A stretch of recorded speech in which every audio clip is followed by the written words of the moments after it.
Agent and Homeland Security Advisor and owner of Sentinel Security Solutions. Chuck, I want to talk about that last point that Dre shared there, an increase in resignations from police departments, and the recruitment efforts seem to be stalled. Why?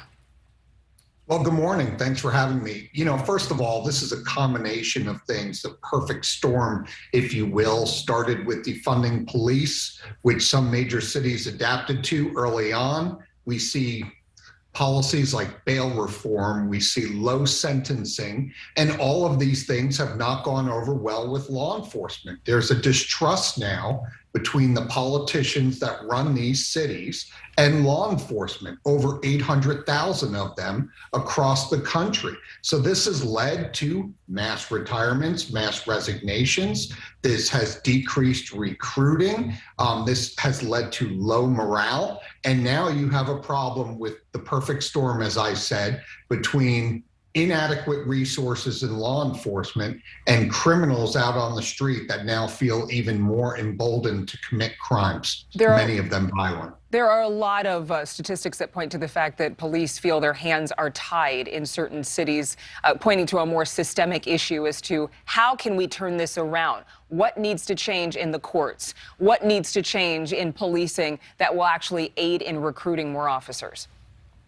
Yeah, I think at the end of the day, laws need to be enforced and people need to be held accountable to standards that the rest of society would agree are adequate to keep those that need to be kept off the street for a longer period of time.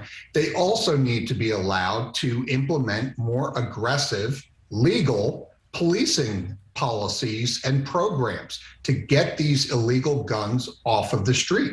As your report indicated, many of the firearms that are used in these crimes on the street are stolen. They find their way out on the street, they change hands multiple times, and they're used in very violent crimes. And law enforcement is not going to achieve doing this if they are restrained by politicians for political purposes. At some point in time, politics cannot outweigh good law enforcement practices. The communities have an expectation of safety and security as their number one priority.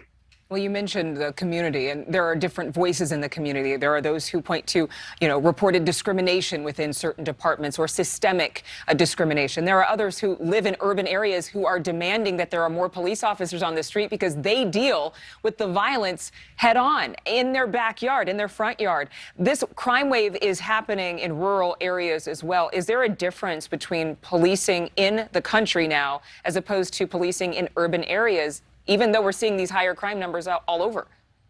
Well, there is. Listen, in the urban areas, those are the communities those that supported efforts like defunding the police and bail reform. They said those policies were going to protect the urban areas. And yet we see the reverse. We see those communities are the ones that are impacted the worst, and many of them are the African-American communities. So yes, they do want to see police in their neighborhoods like everybody else does in the country.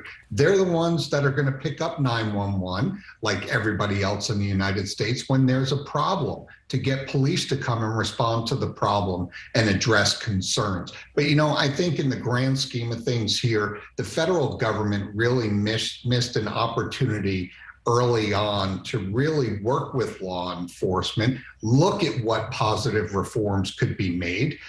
Any law enforcement officer is going to tell you that they could use reforms. They could use reforms in additional training, updated use of force policies, and how to better work with the communities in which they serve. So really a missed opportunity here to really strengthen even more an occupation of, like I said, 800,000 members.